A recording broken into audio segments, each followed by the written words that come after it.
Hello everyone. ये हमारी वीणा पुस्तक है कक्षा 4 की। जो हमारी नई एनसीईआरटी की पुस्तकें आई हैं वही है ये, और ये है हमारा 5वां अध्याय जिसका नाम है आसमान गिरा। बहुत ही अच्छी कहानी है बेटा ये, क्योंकि जब मुझे याद है मैं भी जब केवी में पढ़ती थी तो शायद ये उस समय कक्षा 2 में दिया हुआ था, 2 या 3 में। बहुत अच्छी कहानी है एक खरगोश की, और इसमें और भी जानवरों के नाम आपको पता चलेंगे। इसमें क्या है, जब हम बच्चों को जानवरों के नाम लिखने के लिए बोलते हैं तो ना ही बच्चों को सभी जानवरों के नाम अंग्रेज़ी में ही पता होते हैं और ना ही हिंदी में।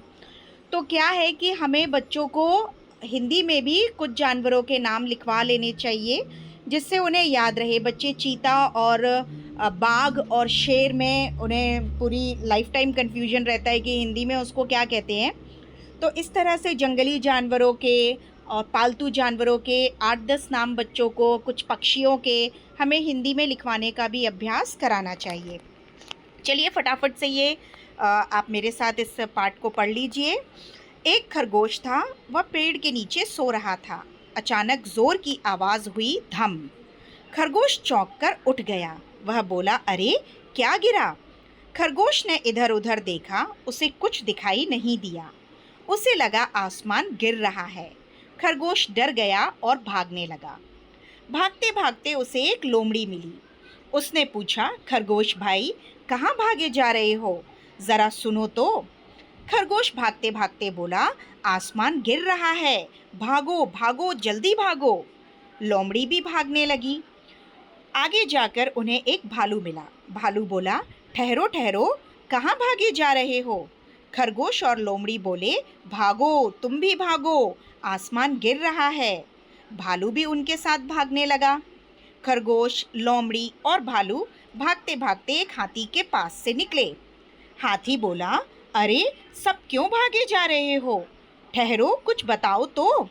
भालू बोला, आसमान गिर रहा है, तुम भी भागो। हाथी भी भागने लगा। सब भाग रहे थे।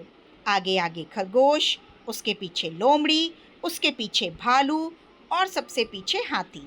भागते भागते उन्हें शेर मिला। शेर कौन है? जंगल का राजा। उसने पूछा, तुम सब क्यों भागे जा रहे हो?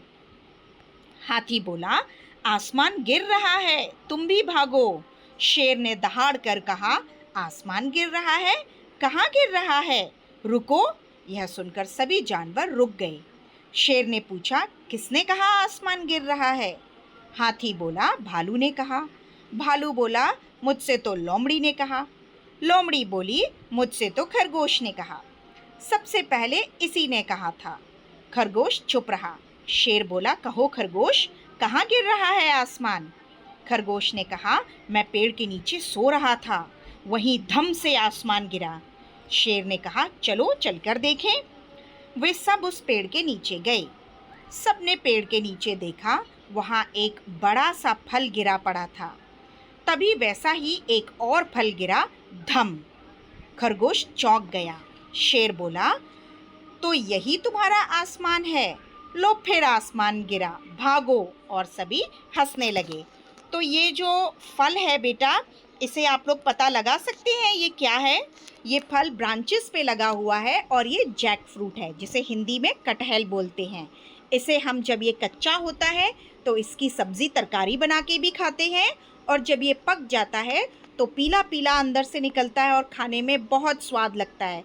और बचपन में मेरी मम्मी इसके जो बीज हैं उनको भी उबाल कर और उसकी भी बढ़िया सी सब्ज़ी बनाती थी। तो अलग अलग हमारे देश में, अलग अलग राज्यों में अलग अलग तरीके से कटहल को बनाया जाता है, इसका अचार भी रखा जाता है। चलिए बच्चों, इसी के आगे हमारी एक और कहानी है छोटी सी, जो सिर्फ पढ़ने के लिए है, उसे भी पढ़ा देते हैं। ये है कहानी चेरापूंजी के मेहमान। चेरापूंजी नामक जगह हमारे जो 7 बहनें, 7 सिस्टर उत्तर पूर्वी राज्यों में से एक है मेघालय, जिसकी राजधानी है शिलोंग। वहाँ पर एक चेरापूंजी नामक जगह है जिसमें बहुत ज़्यादा बारिश रिकॉर्ड की जाती है, देश भर की सबसे अधिक बारिश। और उसी के, अब तो पहले चेरापूंजी था, अब उसी के बगल में एक मोहसिन राम नाम की जगह है, तो चेरापूंजी से खिसक के मोहसिन राम पर बारिश सबसे ज़्यादा दर्ज की जाती है। तो जल्दी से ये हम कहानी पढ़ लेते हैं। जुलाई का महीना था, जुलाई अगस्त, इन महीनों में ही हमारे पूरे देश में बारिश होती है। कुछ महीनों में कुछ थोड़ा आगे और कुछ पीछे होती है। एक महीने से बारिश 1 मिनट के लिए भी नहीं थमी थी।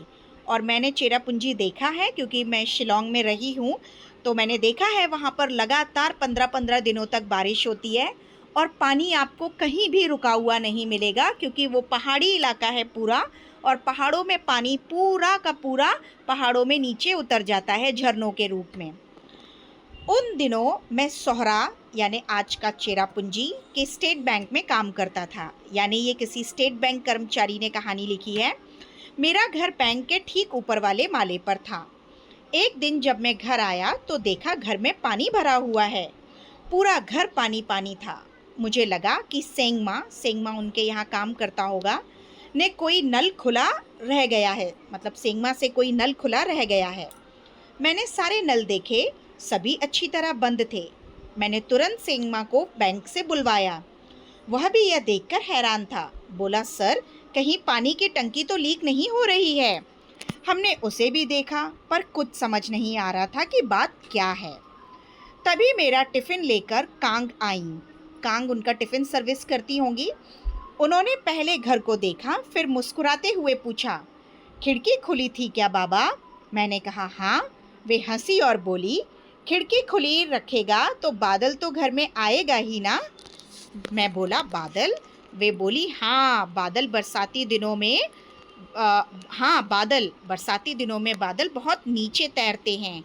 ऐसे में खिड़की दरवाजे खुले मिल जाएं तो वे घर को अपना समझकर चले आते हैं और सब गीला कर जाते हैं। जी हाँ, वहाँ का मौसम ही कुछ ऐसा है। जब हम लगातार वहाँ पे बारिश होती है और पूरा जो पहाड़ी इलाका है वो बादलों से ढका रहता है, तो ऐसे में बहुत चांसेस होते हैं कि बारिश का पानी खिड़की के ज़रिए भी हमारे घरों में आ जाए। मुझे लगता है बच्चों आपको ये दोनों ही कहानियाँ बहुत अच्छे से समझ आई होंगी। अगले वीडियो में हम इस पाठ के आसमान गिरा, इस पाठ के जो हमारे पुस्तक में प्रश्न उत्तर हैं और वर्कशीट भी मैं आपके साथ लेकर के आऊँगी, आपके साथ शेयर करूँगी। तब तक के लिए मेरे वीडियो को लाइक करें, शेयर करें और सब्सक्राइब करें। बाय बच्चों।